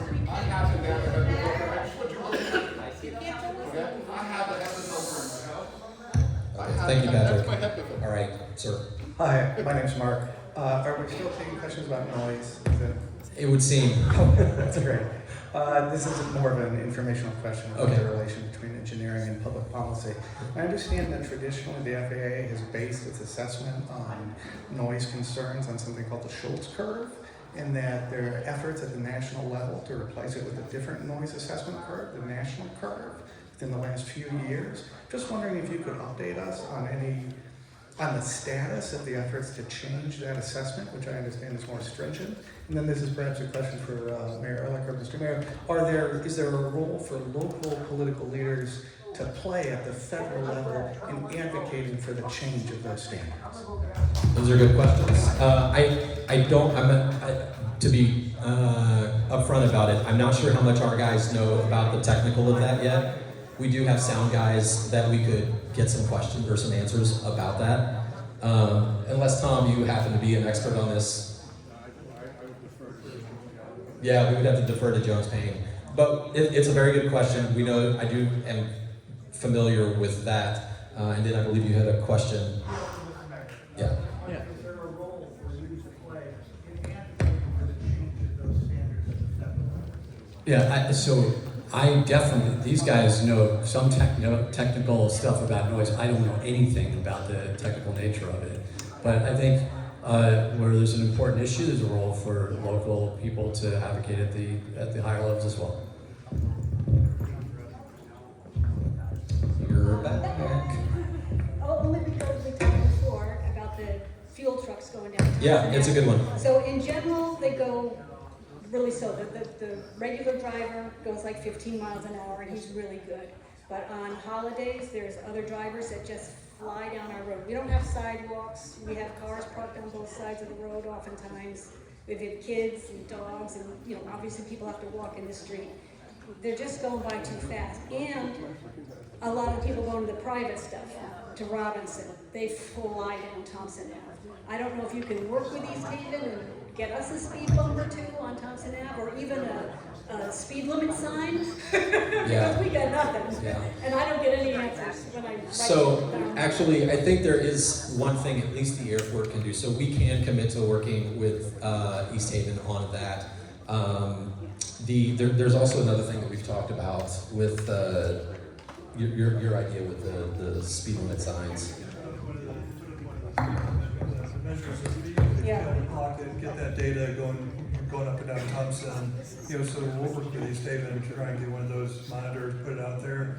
You know, measure people's speed, get that data, But remind them to especially slow down. after the stop sign by Memorial T. After Pass- that, pass. the pedals to the metal. Yep, pass there. And just curious on the fuel trucks, does that happen recently, last Oh, month? yeah, Last month or? Memorial Day, because Okay. they had, it was a holiday, Okay. so they had somebody going by fast. I say because they switched fuel providers, so we just want to make sure we know which I fuel think the provider to regular go guy to. has a day off. Okay, all right. So we'll go back to the fuel provider and give them that information and make sure we relay that information. They switched fuel providers, so I'm glad that the regular driver is doing what he needs to do. And we need the to- ops guys are good. Okay. They're driving slow. All right, we'll follow up with the fuel provider. I just want to say to the guy who had the problem with the cracks, I mean, I have sheetrock and tape, but I spent hours this spring with my Seal caulking every place where the sheetrock meets. I have cracks, and I had to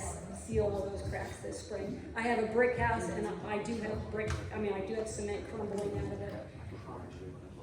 And it's from the noise. I have a cracked window which started cracking before you guys went in, but when your first 800 went over, the crack continued across the entire window.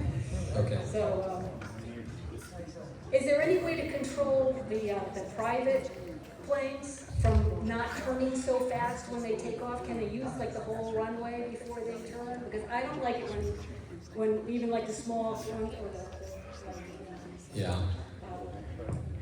you know, like the Coast Guard, sometimes they take off and then they're banking and, you know, they're doing a bad job too. So one thing that we're to that point is I tried to have air traffic control here tonight to help us and answer some of these questions. They couldn't make it, but one thing that we're planning is sorry, I guess I can announce it now. I need to just double check, but is July 9th has been offered by air traffic control to have a session with the neighborhood to answer these kinds of questions because they can help us solve some of the things anyway. Maybe one or two things. It's very challenging because where we are, but that would be a good question for air traffic control, and so we'll announce that.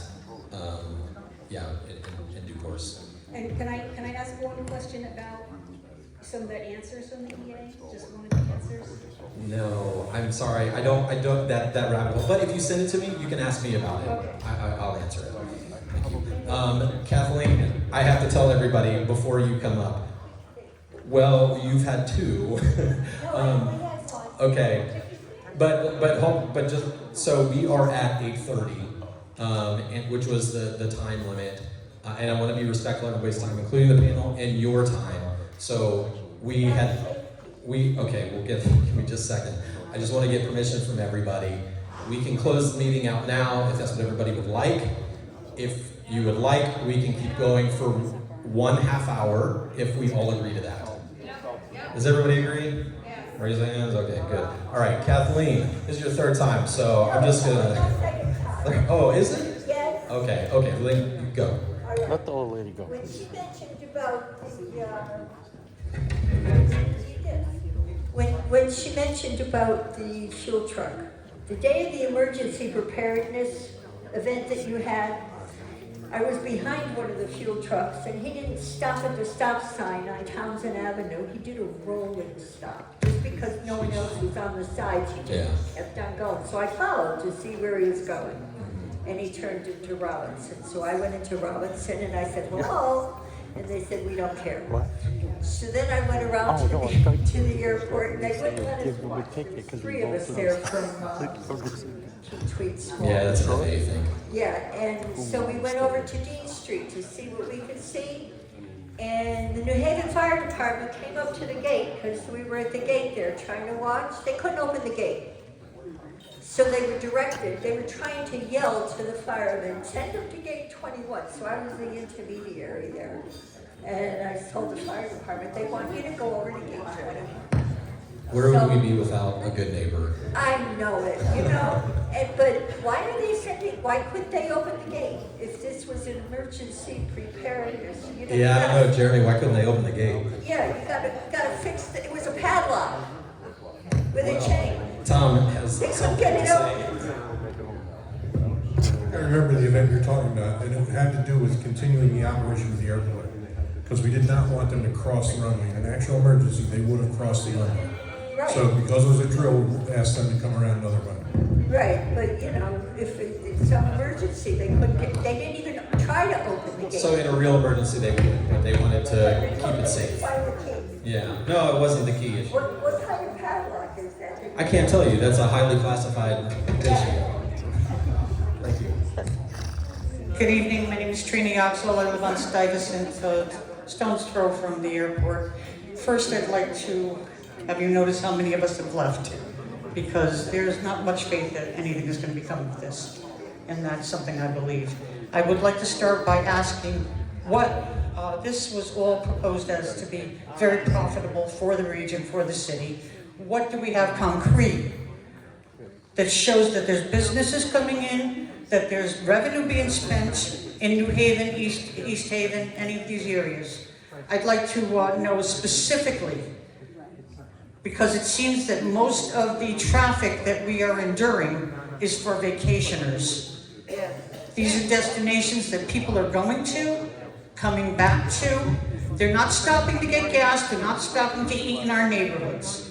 They're not generating any revenue for the city that I can determine. I would like to see something concrete that shows that this and what you're putting us through is going to produce something that will help benefit us. So at our next board meeting, we have a resolution that will be engaging University of Connecticut to do an economic impact analysis that will identify exactly those things. It will look at the development and what the primary and secondary impacts are, and it will then quantify just what you're asking for. So we've been enduring this for 3 years without any benefit. No, we're quantifying and validating the benefit. There is a benefit. There's been Avello's hired over, I don't know, maybe 100 people or something? 100 people at minimum wage jobs generally. Better than So, no, it is not necessarily better than anything, because these people are not respecting us in our own neighborhood. Okay, so to But, the all right, that's- economic benefit question. Yeah, you can't say something off the top of your head. This drew in, this brought that in. We've got millions of dollars, whatever. No, we don't. We don't know that we'll see that. All right, that's just one thing. That's one thing. Secondly, Wait, I'm sorry, I'm trying to get an answer to this. okay. 300. 300 what? Part-time jobs? No, they're permanent. We're talking permanent jobs, but also the city is no longer making any sort of payment. There's no money coming out of our general fund at the city of New Haven to pay to subsidize the airport. No. hundreds of thousands. That's, you're saying, all right, so we move it from box A to box B to box C to, I know how accounting works. I know how statistics can be moved around. So let's not even go there, okay? All right, that's just one thing. That's my main issue.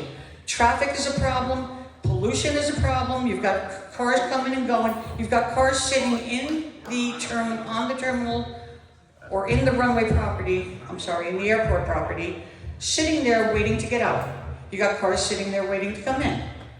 Sitting 20, 30 minutes, running. During the winter, they're running for the heat. During the summer, they're running for the air conditioning. So they're not just sitting there with their cars turned off. We're being subjected not only to the airport pollution, but to auto pollution. All right, so we've got them on the streets. We've got them sitting there. I've got cars that sit almost every single night under the sign that says no standing permit, parking only. It's right there in front of their faces, and they're sitting there. You've only got one street, one particular street on Burr Street, between Stuyvesant and Fort Hale, where there's residential parking only. Everything else, there's people all over the place. Came out last week, some lady, my neighbor was throwing out a chair, a lawn chair. I found a lady sitting in it, waiting for a ride. Come on. Do you want this in your neighborhood? Do I have to go out and pick up their garbage? I mean, I can go on and on and on. This doesn't end. So I'd like to ask about I'd like to talk for just a second about the idling, because I think that is an important issue. And it's a very challenging issue, but I'd like just to talk to the guys at the airport about what we're doing both on airport and then also with the city, what we can do off airport to improve or decrease the amount of idling time. Are there things that we can do to help with that? I don't know the answer to that, so I'm just asking right now. Put in because it's a fair question. permit parking, and it did no good. We got tickets that we lived there. Right. People sitting Yeah, no, there that's- idling got shouldn't work that nothing. way. Yeah. Giovanni or somebody want to talk to anything that we can do to help improve the idling? How are you gonna do it? How That's could what you I'm possibly asking. do it? That's what I'm asking. You're gonna Can have cars turn off and turn on every 10, 15, 20, 30 seconds I'm not saying to there's a move up one solution. car length. I'm asking whether we can be thoughtful about this. There isn't Yeah. physically, there isn't enough room for you to be able to maneuver this. They're sitting in lines waiting to get out, waiting to get in. I don't think we have a good answer to this, because we've talked about this a lot. The issue is that, we pull up and someone's in their car, they can drive on, and so it's not like we put in the residential parking, people can't park there. It says We no ticket- standing. I understand, but we can't ticket people if they just drive I'm on. not asking you to ticket them. What are you asking us to do then? I'm presenting this as a point of contention. Right, I understand, and we've talked about it. You We would don't have a not, good solution to it. you would not tolerate any of this stuff in your home. You would not in your neighborhood. Why are we subjected I to don't it? think that's a fair assessment.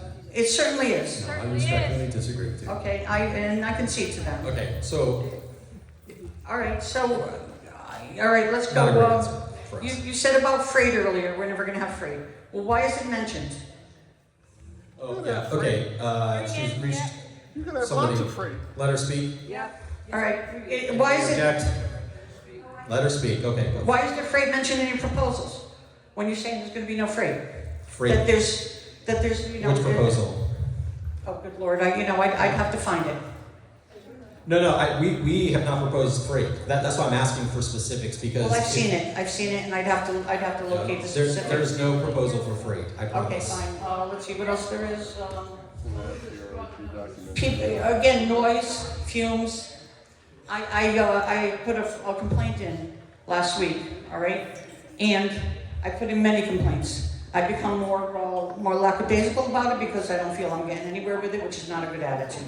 But in any case, within a day or two, you called me and wanted to know if I was coming to the meeting today. And that doesn't help my problem. That does not help my problem. When I'm, I can't sit outside because the fumes are making me nauseous. In my own yard, I can't do anything outside without being subject to what's going on at that airport.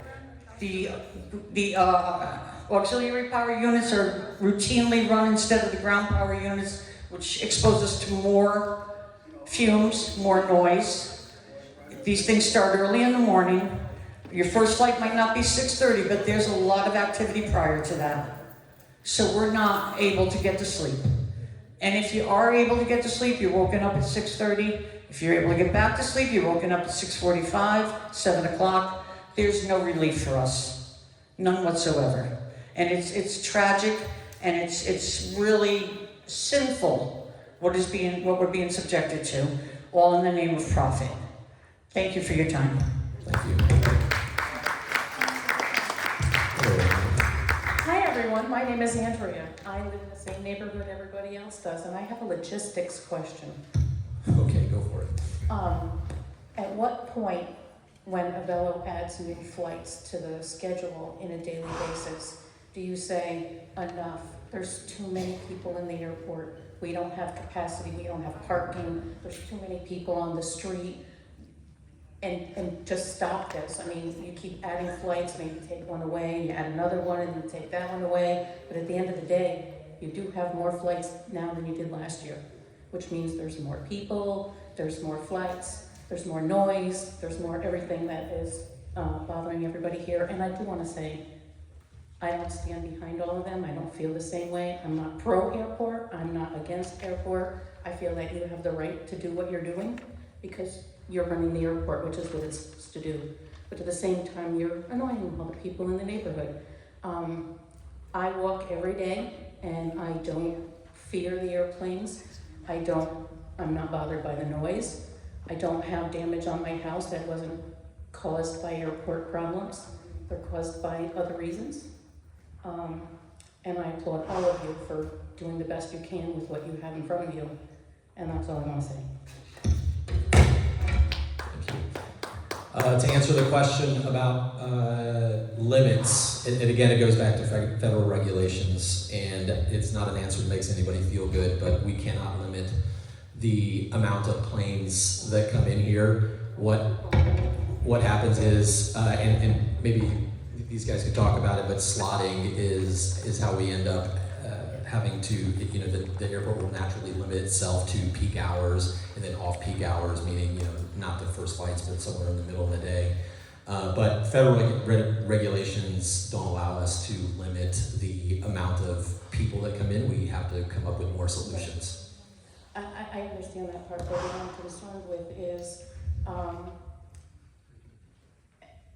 if you're going to have that many people in the building, there's no place to sit, people are missing their flights, there's not enough TSA agents, there's not enough people checking bags, there's all these other things that go into that where you're just jamming people into the airport, and that's okay. I've been there. I fly a Velo. I love flying the Velo, but I've been there where I almost missed my flight because you have no control over human condition and how people behave. But they do show up late. They don't care about what other people think. They have their own agendas. They say what they want to say, whether they're truth or facts. But then the rest of us who actually fly So I'd like to have issues. And this is where we get into the topic that we can't dive into, but this is obviously part of the reason that, as far as the FAA is concerned, it is the reason for the new terminal is that, and new parking. And I applaud that. Okay. Thank you. Thank you.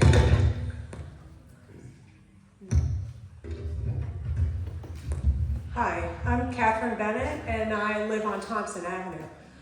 In response to what that other lady said about the idling, at regular airports, they generally have a security person out there moving people along. You could get one of your many employees to go across the street and keep moving them along. I mean, there's just not enough room for them to be sitting there and idling.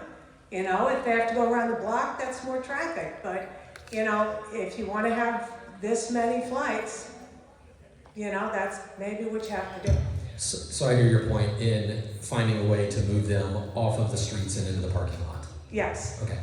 Okay, second thing, fuel trucks on Thompson Avenue. They should not be going up and down Thompson Avenue. We've all recently seen the horrific things that can happen if there is an accident with fuel trucks. We have many crosswalks, we have title school, we got kids crossing all the time.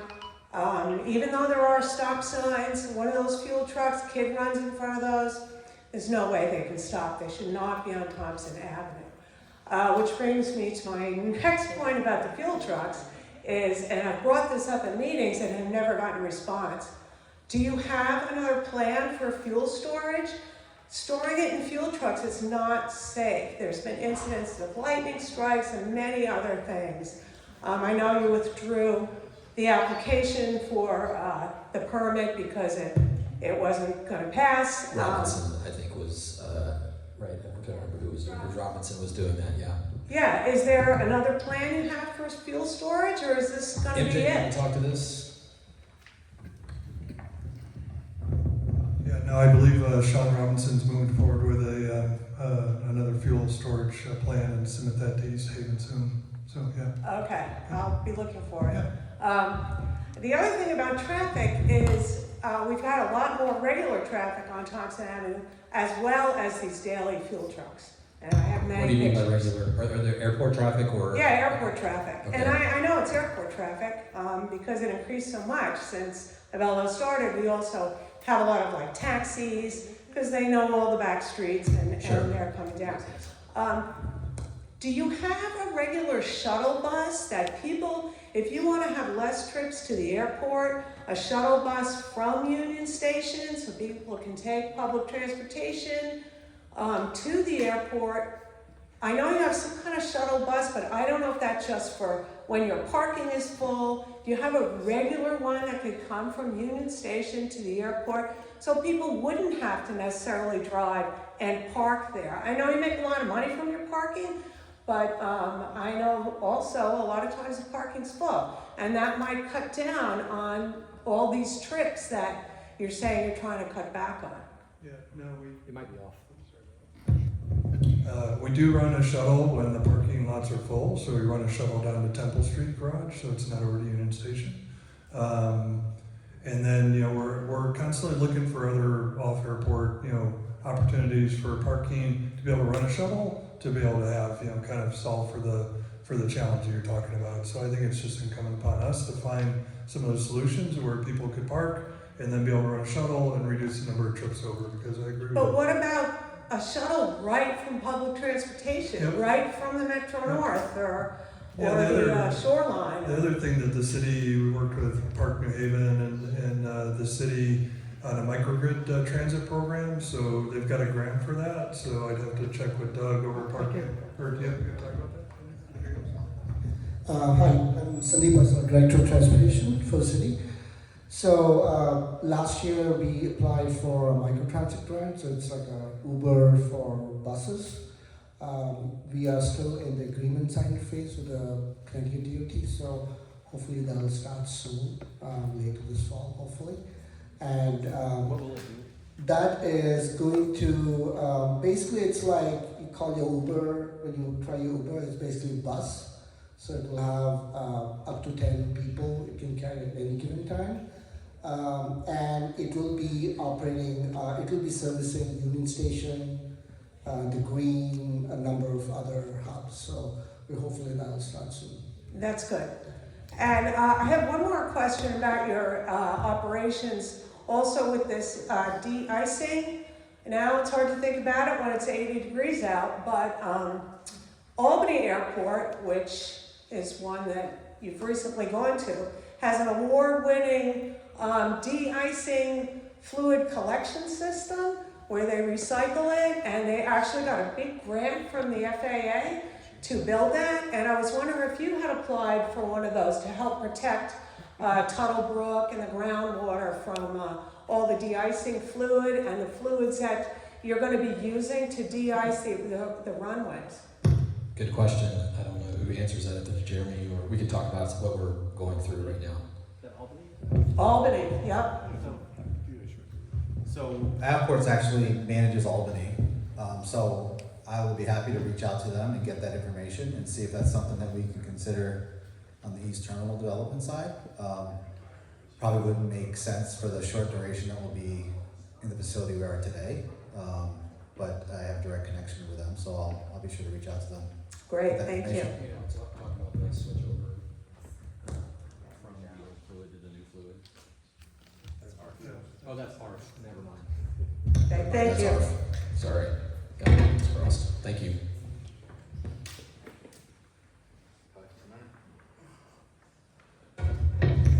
Did the reporter just call 5 to 9?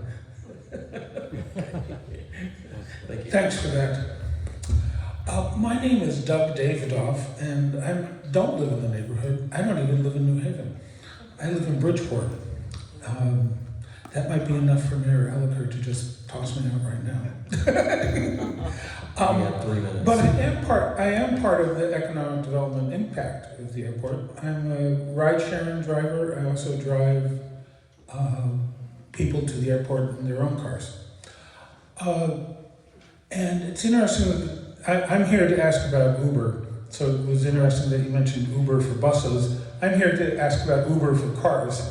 I know that you've worked out an agreement with Lyft, and I wonder if you can address why you haven't reached an agreement with Uber.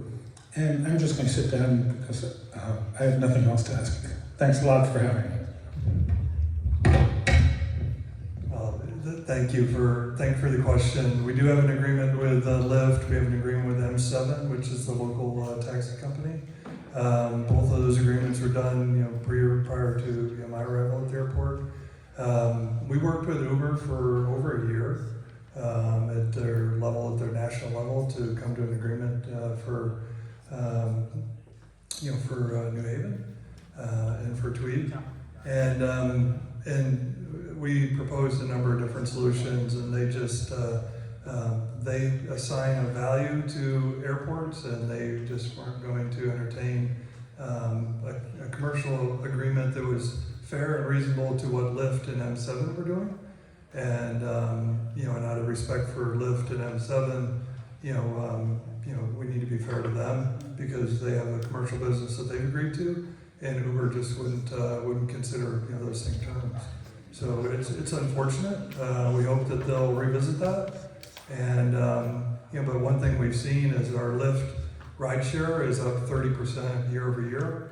And what we've tried to do is really message to people within the terminal, and within our flights, and on text messaging about Lyft and M7. And then M7, the local taxi company, actually put in a way to be able to track the ride. So if there's not a taxi out there, you can check a button and be able to see when the next taxi is going to arrive. Try and give people more certainty around when those rideshare rides are going to arrive. With Lyft, again, it's about a 2-minute, on average, about 2 minutes before